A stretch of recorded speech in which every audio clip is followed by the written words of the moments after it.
જો વિદ્યાર્થી મિત્રો, આજે આપણે સ્વાધ્યાયનો દાખલા નંબર 1.6 ની પહેલા ચર્ચા કરવા માંગીએ છીએ.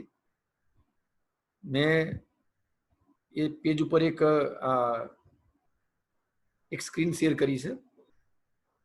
સૌથી પહેલા આપણે રકમ વાંચી કાઢું. 10 સેન્ટીમીટર જેટલી બાજુની લંબાઈ ધરાવતા ચોરસ ABCD ના શિરોબિંદુ ઉપર અનુક્રમે +2 માઇક્રોકુલમ અનુક્રમે એટલે બિંદુ એ ઉપર તમે જુઓ મેં કૌંસમાં લખ્યું છે QA બરાબર 2 માઇક્રોકુલમ. આ Q એટલે તમને ખબર છે વિદ્યુત ભાર બિંદુ એ ઉપર મૂક્યો છે. એક બીજું બાજુમાં બિંદુ બીજું બી લીધું બી એની પર વિદ્યુત ભાર લીધો છે -5 માઇક્રોકુલમ. એના ઉપર એક બિંદુ સી લીધું છે એની પર વિદ્યુત ભાર QC બરાબર +2 માઇક્રોકુલમ. અને એની બાજુમાં એક બિંદુ બીજું ડી લીધું છે એનો વિદ્યુત ભાર QD વડે દર્શાવ્યો છે -5 માઇક્રોકુલમ. 4 શિરોબિંદુ ઉપર 4 વિદ્યુત ભારો આવેલા છે. તો આ એક વિદ્યુત ભારોનું તંત્ર બની ગયું મિત્રો. 2 કરતા વધારે વિદ્યુત ભાર ભેગા થાય એટલે આપણને ખબર છે એને વિદ્યુત ભારોનું તંત્ર કહી શકાય. આ તંત્ર વડે ચોરસના મધ્ય કેન્દ્ર ઉપર, મિત્રો તમે જાણો છો કે ચોરસ હોય એ ચોરસના આપણે 2 વિકર્ણો લઈએ અને વિકર્ણો જ્યાં છેદ એને ચોરસનું મધ્ય કેન્દ્ર કહેવાય.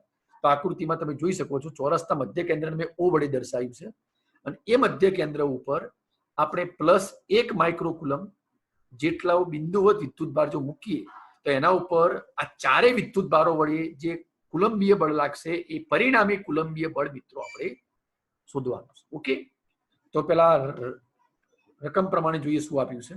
QA +2 માઇક્રોકુલમ, QB -5 માઇક્રોકુલમ, QC 2 માઇક્રોકુલમ અને QD -5 માઇક્રોકુલમ. મિત્રો આ QA, QB, QC અને QD છે ને એ ચોરસના ચારે શિરોબિંદુ પર જે આપણે વિદ્યુત ભાર મૂકેલા છે બરાબર એની વાત છે. આ ઉપરાંત આપણે મધ્ય કેન્દ્ર O ઉપર પણ એક વિદ્યુત ભાર મૂક્યો છે મિત્રો. એનું નામ મેં QO પાડ્યું. દરેક શિરોબિંદુનું નામ છે. ધારો કે A ઉપર તો QA, B ઉપર તો QB, C ઉપર તો QC, D ઉપર તો QD. એવી રીતે મધ્ય કેન્દ્ર O છે તો એને QO વડે દર્શાવ્યું.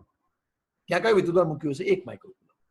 હવે મિત્રો તમે આકૃતિમાં જુઓ, મેં આકૃતિની નીચે કૌંસમાં લખ્યું છે O થી A નું અંતર, O થી B નું અંતર, O થી C નું અંતર અને O થી D નું અંતર. મિત્રો આ બધા અંતર તમને ખબર છે ચોરસમાં સરખા થાય.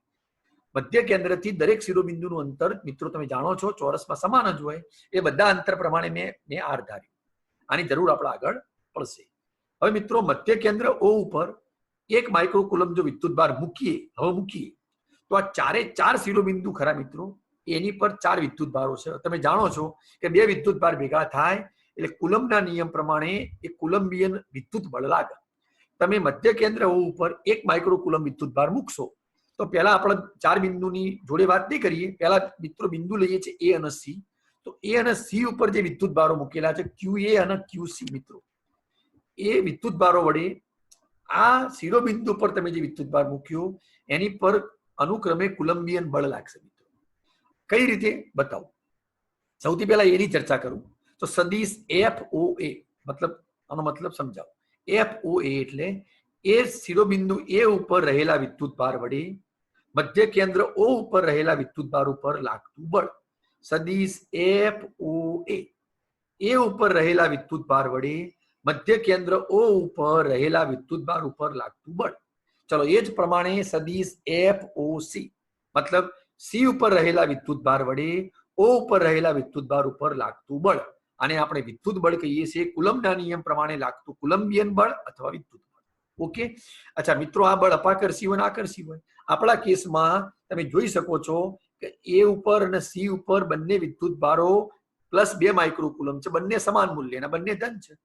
અચ્છા O ઉપર પણ તમે જે વિદ્યુત ભાર મૂક્યું છે એ પણ ધન છે. તો ધન વચ્ચે કયું બળ લાગશે મિત્રો? અપાકર્ષી.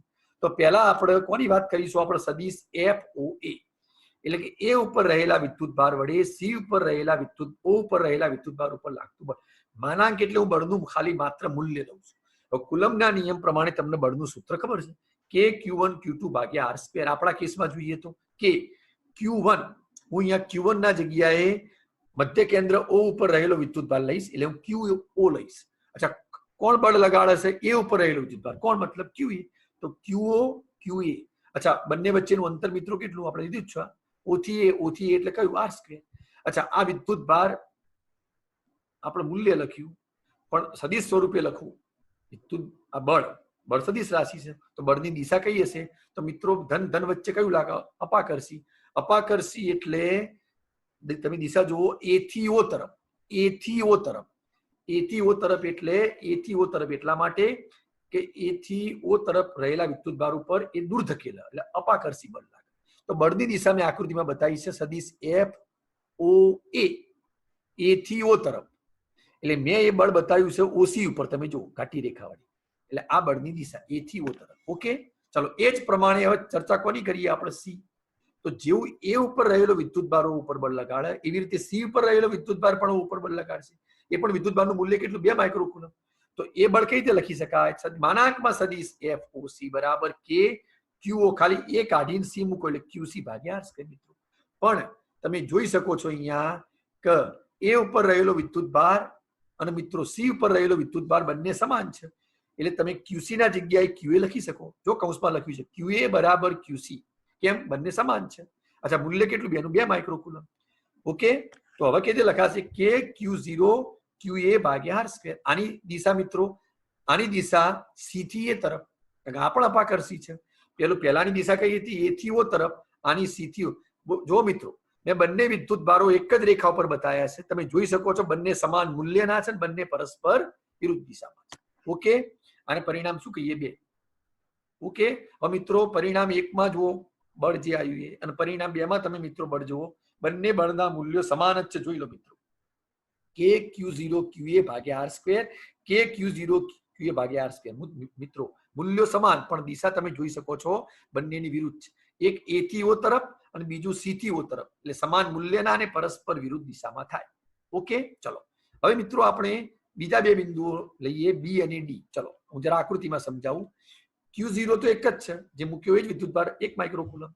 અચ્છા, હવે એક વિદ્યુતભાર આપણે બી ઉપર મૂકેલો છે QB -5 માઇક્રોકુલમ. એ જ પ્રમાણે બીજો વિદ્યુતભાર ડી ઉપર મૂક્યો છે QD -5 માઇક્રોકુલમ. મિત્રો અહીંયા થોડી પરિસ્થિતિ બદલાય છે. અહીંયા તમે બી ઉપર અને ડી ઉપર જોઈ શકો છો બંને વિદ્યુતભારો સમાન મૂલ્યના છે મિત્રો, પણ બંને -5 માઇક્રોકુલમ છે. જ્યારે આપણે મધ્ય કેન્દ્ર પર મુખ્ય વિદ્યુતભાર કયો હતો? +1 માઇક્રોકુલમ. અહીંયા મિત્રો અપાકર્ષી નહીં, અહીંયા આકર્ષી બળ લાગશે.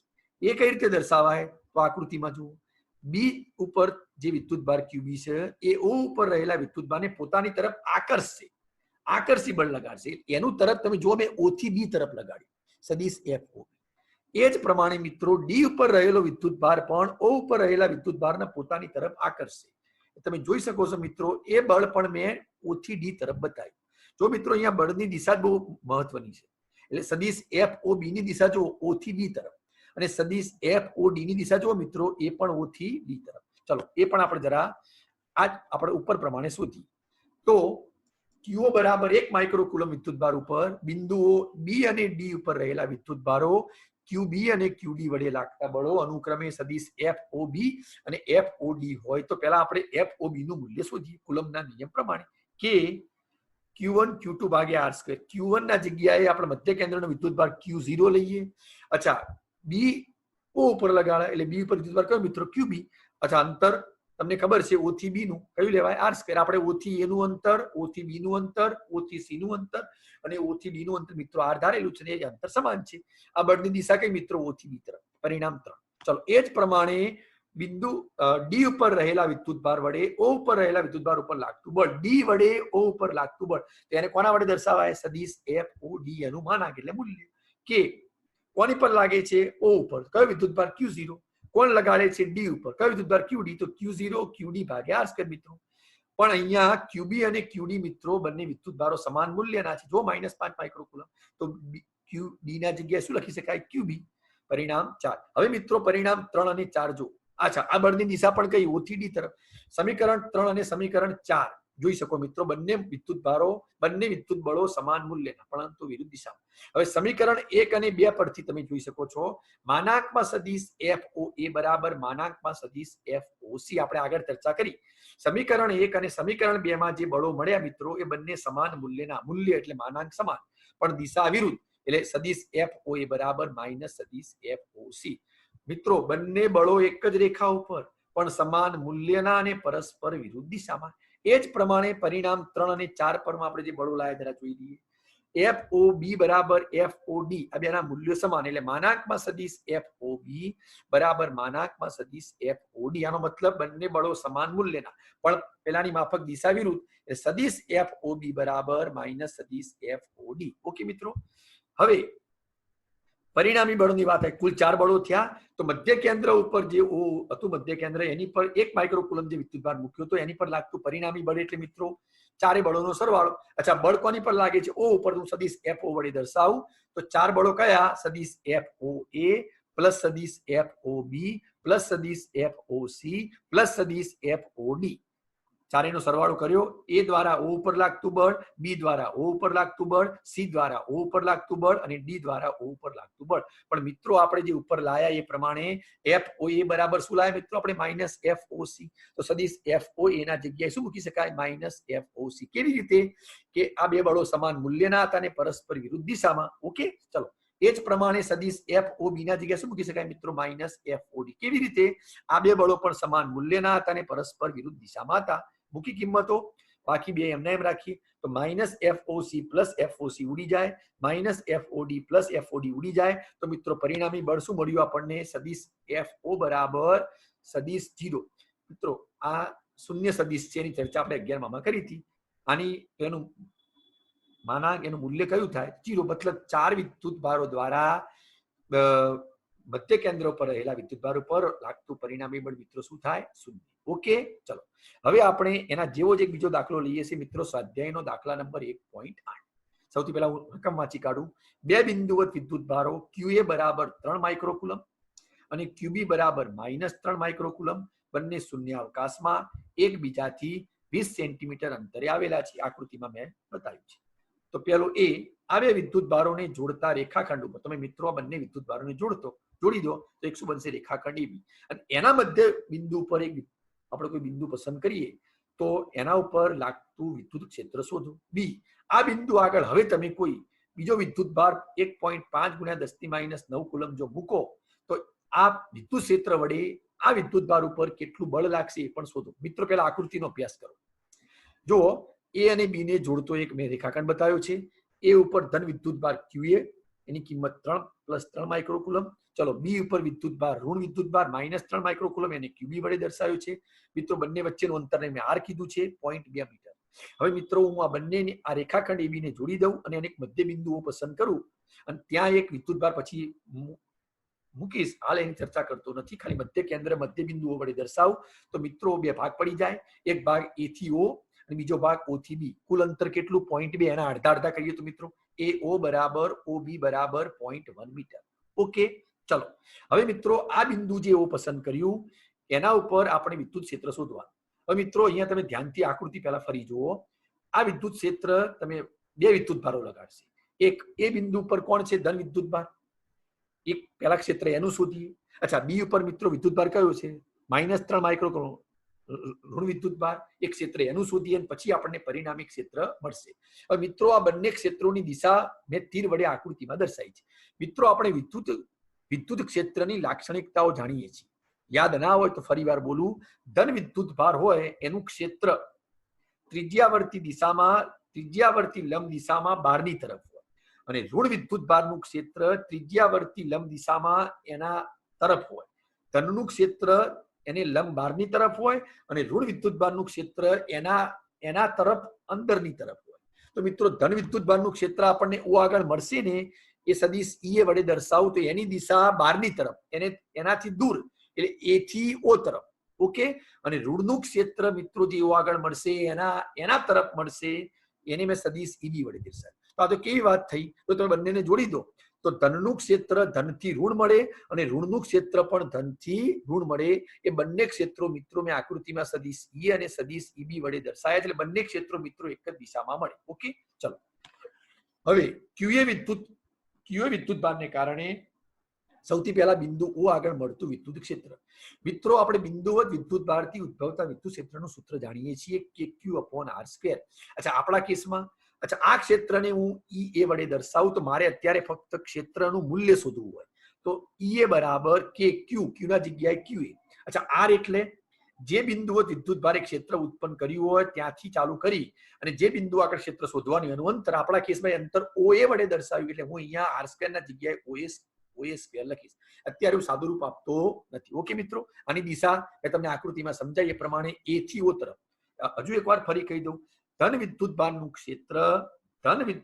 ક્ષેત્ર એનાથી લંબ ત્રિજ્યાવર્તી દિશામાં દૂર જતું હોય, એનાથી લંબ ત્રિજ્યાવર્તી દિશામાં દૂર જતું હોય એટલે દૂર જાય, એટલે કઈ દિશામાં જાય મિત્રો? A થી O તરફ. અચ્છા, હવે કોની વાત કરીએ? બીજો વિદ્યુતભાર B ઉપર QB. તો QB ના કારણે મિત્રો, QB ના કારણે બિંદુ O આગળ મળતું વિદ્યુત ક્ષેત્ર QB ના કારણે. અચ્છા, અહીંયા QB વિદ્યુતભાર મિત્રો કયો છે? ઋણ. તો એનું ક્ષેત્ર, ઋણ વિદ્યુતભારનું ક્ષેત્ર ત્રિજ્યાવર્તી દિશામાં લંબ એના તરફ હોય, એના તરફ. અચ્છા, કેવી રીતે લખશો? તો એને હું EB વડે દર્શાવું તો EB બરાબર K માનાંકમાં QB. જો મિત્રો માનાંક એટલે હું અહીંયા વિદ્યુતભારનું મૂલ્ય શોધું છું, એટલે માનાંકમાં QB, અંતર કયું? O થી B નું, એટલે OB². ઓકે, KQ/R² પ્રમાણે. પણ મિત્રો અહીંયા તમે જોઈ શકો છો કે QA અને QB વિદ્યુતભારના મૂલ્યો તો સમાન છે, +3 માઇક્રોકુલમ, -3 માઇક્રોકુલમ. તો માનાંકનો મતલબ શું? મૂલ્ય સમાન, એટલે આપણે QB ના જગ્યાએ મિત્રો શું મૂકી શકાય? QA. અચ્છા, એની દિશા O થી B તરફ. કઈ? O થી B તરફ. મેં કારણ લખ્યું છે અહીંયા, માનાંકમાં OA બરાબર માનાંકમાં મિત્રો પાછું OB થાય. જેટલું અંતર O થી એનું છે મિત્રો, જુઓ અડધું કર્યું તો 0.1. એટલે માનાંકમાં OB ના જગ્યાએ શું મૂકી શકાય? માનાંકમાં OA મૂક્યું અને માનાંકમાં QA ના જગ્યાએ QB. પરિણામ 2. મિત્રો પરિણામ 1 અને 2 જુઓ, તમને બંને ક્ષેત્રો એક સમાન જ લાગશે. હવે સમીકરણ 1 અને 2 પર શું કહી શકાય? બંને ક્ષેત્રોના મૂલ્યો સમાન. તો મિત્રો O બિંદુ આગળ મળતું પરિણામી ક્ષેત્ર, જ્યારે બે સદિશો મિત્રો એક જ દિશામાં હોય, તમે 11માં શીખી ગયા, બે સદિશો એક જ દિશામાં હોય તો તમે એનો અદિશની જેમ સરવાળો કરી શકો છો. અહીંયા O બિંદુ આગળ પરિણામી વિદ્યુત ક્ષેત્ર EO કહું તો EO બરાબર EA વત્તા EB. પણ મિત્રો પરિણામ 1 અને 2 માં આપણે લાયા કે E અને EB સરખા છે, તો આપણે એક કામ કરી શકાય, હું અહીંયા EB ના જગ્યાએ મિત્રો EA લખી શકું. તો કુલ વિદ્યુત ક્ષેત્ર E0 બરાબર 2EA. અચ્છા, E ની શું મૂકીએ આપણે કિંમત? આપણે જે પરિણામ 1 પ્રમાણે, તો 2K માનાંકમાં QA ભાગ્યા OA². હવે મિત્રો સાદુરૂપ આપવાનો સમય આવ્યો. 2K ની કિંમત તમે જાણો છો, 9 × 10⁹. અચ્છા, QA અને QB નું મૂલ્ય કેટલું છે? 3 માઇક્રોકુલમ. માઇક્રોકુલમના આપણે કુલમ કરવાના કે નહીં, એટલે 3 × 10⁻⁶. મિત્રો O થી A નું અંતર અને O થી B નું અંતર મેં આકૃતિમાં તમને સમજાવ્યું હતું. કુલ અંતર બે વિદ્યુતભારો વચ્ચેનું 0.2. O મધ્ય બિંદુ હતું એટલે અડધા કર્યા એટલે 0.1 થાય, એટલે O1 મૂકો કે OB મૂકો 0.1². સાદું રૂપ આપશો મિત્રો તો EO બરાબર 5.4 × 10⁶ ન્યૂટન પ્રતિ કુલમ. વિદ્યુત ક્ષેત્રના બે એકમ છે, ન્યૂટન પ્રતિ કુલમ અથવા વોલ્ટ પ્રતિ મીટર. ન્યૂટન પ્રતિ કુલમ અથવા વોલ્ટ પ્રતિ મીટર. મિત્રો પરિણામી ક્ષેત્ર પણ સદિશ હોય, એની દિશા A થી B તરફ. કેમ A થી B તરફ? સમજાવો. જે A દ્વારા આપણને ધન વિદ્યુતભારનું ક્ષેત્ર મળ્યું એની દિશા A થી O તરફ હતી. જે ઋણનું ક્ષેત્ર મળ્યું A થી B તરફ હતું. A થી O ને O થી B, તો પરિણામી ક્ષેત્ર કઈ દિશામાં હોય? A થી B. A થી B તરફ. ઓકે, હવે મિત્રો પરિણામી ક્ષેત્ર મળ્યા પછી આપણે મધ્ય બિંદુ પાસે એક બિંદુવત વિદ્યુતભાર બીજો QO લઈએ, Q0 લઈએ. 1.5 × 10⁻⁹ કુલમ આ બેની વચ્ચે મૂકીએ. મિત્રો તમે જેવો વિદ્યુતભાર મૂકશો, એટલે આપણે ભણી ગયા પહેલા ચેપ્ટરમાં કે કોઈ પણ વિદ્યુતભારના વિદ્યુત ક્ષેત્રમાં કોઈ વિદ્યુતભાર મૂકવામાં આવે તો એ વિદ્યુત ક્ષેત્ર વડે એ વિદ્યુતભાર ઉપર બળ લાગે. તો અહીંયા આપણે વિદ્યુત ક્ષેત્ર E0 તો શોધી કાઢ્યું. હવે વિદ્યુત ક્ષેત્ર તો મળી ગયું. હવે તમે એ વખતે આ મધ્ય બિંદુઓ ઉપર કોઈ વિદ્યુતભાર મૂકો તો એ વિદ્યુત ક્ષેત્ર વડે એ વિદ્યુતભાર ઉપર મિત્રો બળ લાગશે. તો O બિંદુએ મૂકેલા Q0 વિદ્યુતભાર ઉપર લાગતું બળ, આ બળનું સૂત્ર આપણે વિદ્યુત ક્ષેત્રમાં શીખી ગયા છીએ. સદિશ F0 બરાબર Q0 × સદિશ E0. સદિશ F બરાબર Q સદિશ E પ્રમાણે આ સૂત્ર મિત્રો આવ્યું. સદિશ F0 બરાબર Q0 સદિશ E0. અચ્છા, Q0 એટલે તમે મૂકેલો વિદ્યુતભાર. મિત્રો અહીંયા રકમમાં થોડું પેલું છે, હું તમને કહી દઉં. તમે ધન લઈ લો તો 1.5 × 10⁻⁹ મળે. ઋણ લેશો તો -1. મેં અહીંયા કિંમત ત્યાં ધન બતાવી છે પણ વિદ્યુતભાર લીધો છે ઋણ, એટલે -1.5 × 10⁻⁹. ધન લઈને ગણશો તો જવાબ આવશે. વિદ્યુતભાર તો માઇનસ લે તો પણ જવાબ આવશે, ખાલી દિશા બદલાશે. એટલે -1.5 × 10⁻⁹. આપણે જે મિત્રો લાયા ક્ષેત્ર એ લખીએ 5.4 × 10⁶. ઓકે, તો આનું સાદું રૂપ આપશો તો મિત્રો સદિશ F0 બરાબર -8.1 × 10⁻³ ન્યૂટન. મિત્રો આ બળ આપણને ઋણ મળ્યું. બળની દિશા કયું મિત્રો? QB થી QA તરફ. ધન મળ્યું હોત તો મિત્રો QA થી QB તરફ. આ તો વિદ્યુત ક્ષેત્રની જો મિત્રો બળ વિદ્યુત ક્ષેત્રની દિશામાં લાગે તો બળની દિશા એ જ ક્ષેત્રની દિશા, પણ બળની દિશા વિદ્યુત ક્ષેત્રની વિરુદ્ધ દિશામાં લાગે તો પરિણામ વિદ્યુત ભાર ધન હોય મિત્રો, વિદ્યુત ભાર ધન હોય અને તમે એને વિદ્યુત ક્ષેત્રમાં મૂકો તો બળની દિશા એ ક્ષેત્રની દિશામાં જ આવે, વિદ્યુત ભાર ઋણ હોય તો બળની દિશા એ ક્ષેત્રની વિરુદ્ધ દિશામાં આવે. એટલે અહીંયા દિશા આવશે પરિણામ આજે બળની દિશા આવશે QB થી QA તરફ. તો આજે મિત્રો આપણે બે બહુ અગત્યના એક્ઝામ્પલની વાત કરી. ઉદાહરણ સ્વાધ્યાયનો દાખલા નંબર 1.6 અને 1.